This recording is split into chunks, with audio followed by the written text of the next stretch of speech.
Hi guys, so I have a little bit of a variation on a tutorial that I did earlier on my channel for you about sewn envelopes.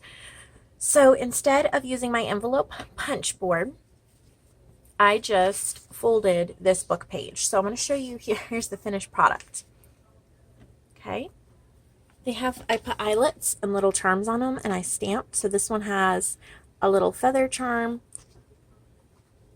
It opens, there's lots of room.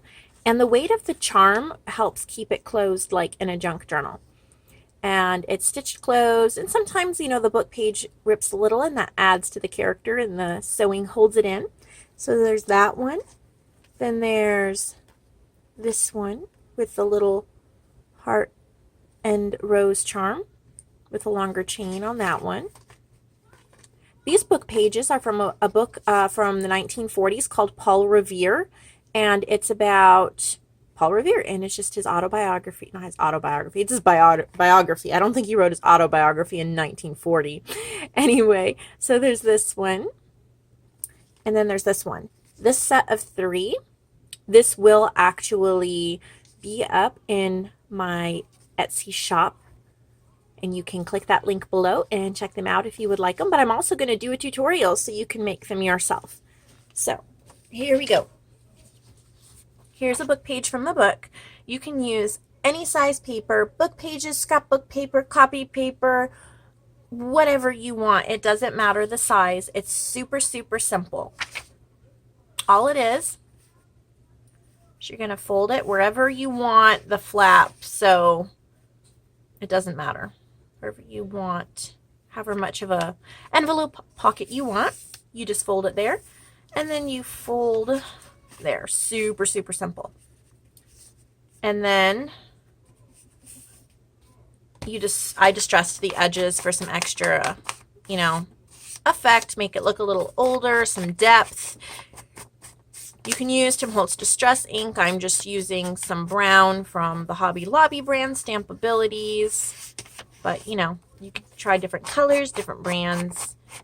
Anyway, I just pretty much get all the edges.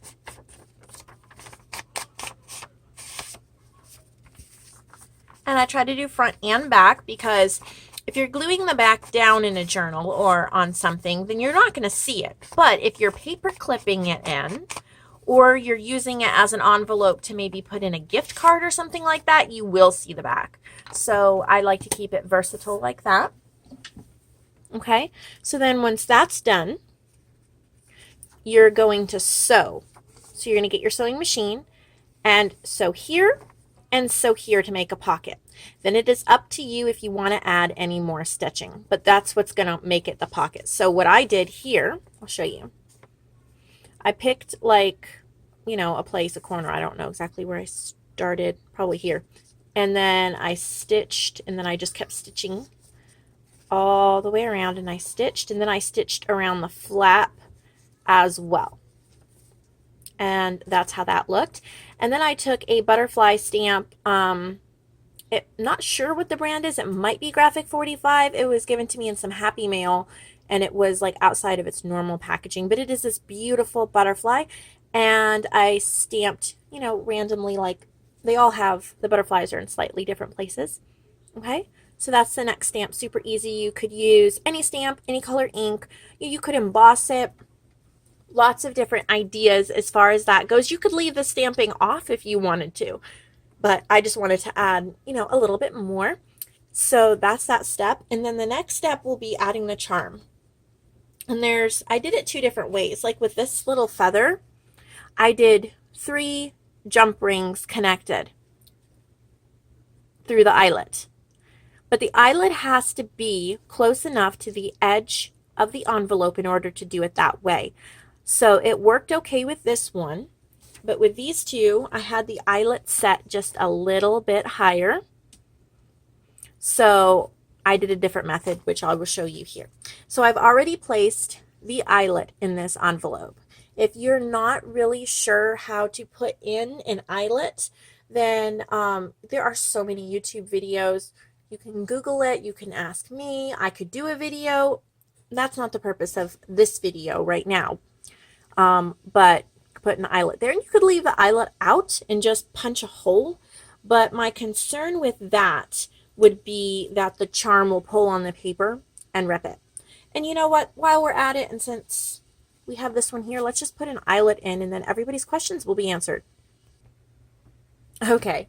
I love how I'm like, this is not the purpose of the video. And then I'm like, oh yeah, let's make it the purpose of the video. So, you know, if you're like me, if you're not sure how to do something and someone sends you to another YouTube video or channel, it, you know, can be irritating. So let's just do it, okay? So if we're going to put in an eyelet, okay, this is a We Are Memory Keepers an eyelet tool. And there's a little teeny punch and then a little bit of a bigger punch. I'm using the bigger punch. Now the eyelets that I purchased, these ones that I'm using, I got on AliExpress. They come from China and they're really good price. Like I got 100 of them for, oh gosh, less than $1, 70 cents, something like that. So it's a really good price, but I wasn't sure exactly what size to get. And I think they are slightly big for this punch. I can make it work. It warps it a little bit. I kind of like that antique kind of like crushed vintage look. But yeah, when you get your tool, read in the book and see how many what it actually is. Get the right one if you don't want it crushed. So anyway, you're going to punch a hole wherever you want the eyelet. Okay. So see, that's just going to rip through if you don't put in something. And then you're going to push the eyelet in like that. And then there's different settings on here, and I am no master of this tool, but I'll just show you how I do it. There's one side that pushes in. This is, I think, for the bigger ones. There's one for a smaller one too. Okay, and it tells you in the directions every single twist for each one and all that. We're not going to go into that, but you just push it on here. Well, if I can get it, there we go. Line it up so that it sets on there. There we go. And then once you have it over the eyelet, so it's going to look like this, right? You press down. And you should feel it clamp down. There you go. And that came out really well. Really well. Okay. So now that the eyelet is in, we're going to add a charm. And I have this little charm here that says thank you. And a little piece of chain. I got a whole roll of chain at Michael's, or Hobby Lobby actually. You can buy it at Michael's too. So I took a little, and then 2 jump rings. Now I'm doing 1 jump ring attached to the chain so it doesn't slip through the eyelet, and the other to the charm. So I'm just going to open this. Let's see here. I have a few little jewelry tools here that make it easier. I think I got these at Hobby Lobby a long time ago.